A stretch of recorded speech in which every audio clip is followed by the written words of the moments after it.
जी हाँ मेरे प्यारे दोस्तों, आज आप ये बिल्कुल सही वीडियो देख रहे हैं। 1 जनवरी से आपकी जो संपत्ति के ऊपर कब्जा हुआ है वो संपत्ति कब्जा मुक्त होके आपको वापस मिल जाएगी।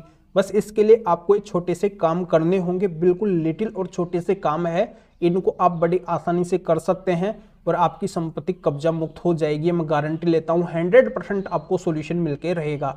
तो अंत तक बने रहिए, पूरी जानकारी मैं आपको अच्छे से समझा दूंगा कि आखिरकार आपको क्या करना है कब्जा छुड़वाने के लिए। तो अंत तक बने रहेंगे तभी पूरी जानकारी समझ में आएगी। और इस चैनल को अभी तक सब्सक्राइब नहीं करे हैं तो सब्सक्राइब भी कर दीजिए और साथ में बेल आइकन को भी दबा दीजिए। तो चलिए शुरू करते हैं। तो वेलकम दोस्तों, मैं हूं आपका अपना एडवोकेट जितेंद्र।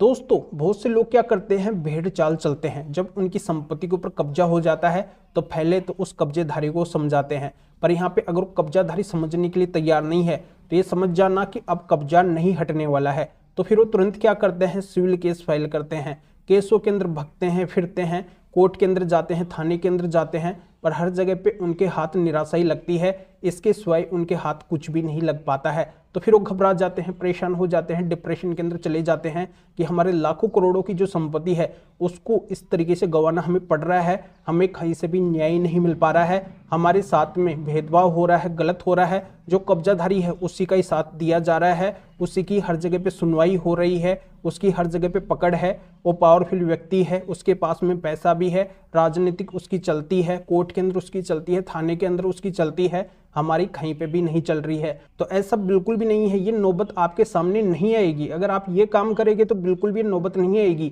ये नौबत तभी आती है जब आप डर जाते हैं, घबरा जाते हैं, परेशान हो जाते हैं, डिप्रेशन के अंदर चले जाते हैं। तो कब्जाधारी भी क्या होता है, ज्यादा हावी हो जाता है, उसके भी पर निकल जाते हैं कि अब ये खुद ही डरे हुए हैं तो ये कुछ नहीं कर सकते हैं, मेरा कुछ भी नहीं बिगाड़ सकते हैं। तो ऐसा नहीं है। बस आपको क्या करना है, उसको खुद को डर के अंदर डालना है। जो कब्जाधारी है वो अगर खुद डर के अंदर जाएगा तभी आपकी संपत्ति कब्जा मुक्त होगी। बहुत से लोग यही करते हैं, कब्जा छुड़वाने के लिए वो सिविल केस डालते हैं, पुलिस कोर्ट थाने के चक्कर लगाते हैं, तो वहां से उनको राहत नहीं मिल पाती है। इस वजह से नहीं मिल पाती है क्योंकि ये संपत्ति के केस होते हैं, प्रॉपर्टी के केस होते हैं। इन ज्यादातर मामलों के अंदर सिविल केस चलते हैं और सिविल केस की जो प्रक्रिया है वो बहुत ही लंबी होती है, बहुत ही जटिल होती है। इसके अंदर जल्दी से सोल्यूशन आ ही नहीं पाता है, काफी अधिक समय और पैसा गंवाना पड़ता है। प्रॉपर्टी हाथ से निकल जाए तो निकल भी जाए, मिल जाए तो मिल भी जाए, इसकी ऐसी कोई भी गारंटी नहीं होती है।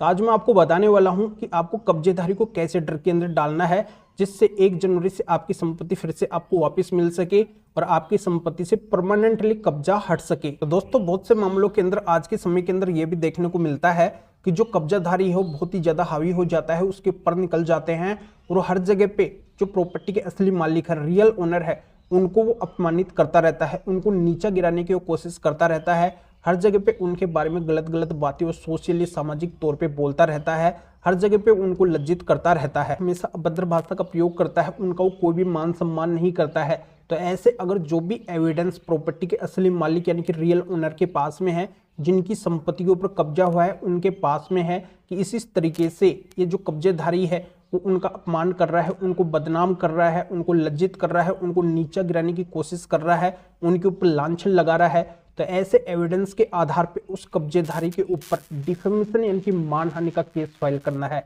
ये बहुत ही स्ट्रॉन्ग और ठोस केस होता है। ये केस अगर कर दिया जाता है उस कब्जेधारी के ऊपर तो उसको पूरी तरह से नानी याद आ जाएगी।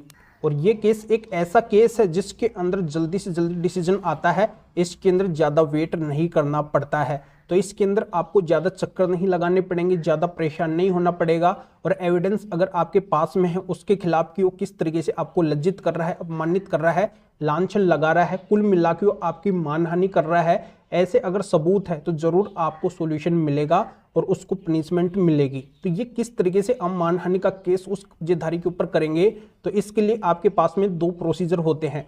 मानहानि का केस हमेशा कोर्ट से होता है और 2 तरीके का होता है, एक तो होता है सिविल मानहानि का केस और दूसरा होता है क्रिमिनल मानहानि का केस। तो क्रिमिनल मानहानि का केस आपका जो क्रिमिनल कोर्ट है वहां पे फाइल करना है, जैसे सेशन कोर्ट वगैरह में क्रिमिनल कोर्ट चल रहा है वहां पे आपको फाइल करना है। बीएनएस के सेक्शन 356 यानी कि 356 के अंदर मानहानि यानी कि डिफेमेशन का केस आपको क्रिमिनल डालना है।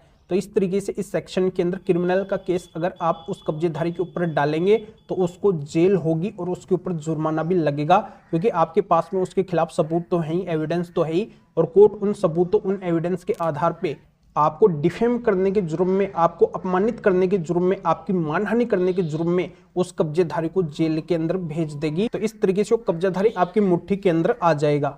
तो पहला ये केस होता है, ये होता है क्रिमिनल मानहानि का केस, और दूसरा केस होता है सिविल केस। तो सिविल केस आपको कब फाइल करना है? सिविल केस आप सिविल कोर्ट के अंदर फाइल कर सकते हैं अगर उस कब्जाधारी के द्वारा आपकी मानहानि करने पे अगर आपका फाइनेंशियल लॉस हुआ है, यानी कि आर्थिक नुकसान हुआ है, तब आपको कंपनसेशन की डिमांड के लिए सिविल केस फाइल करना है सिविल कोर्ट के अंदर।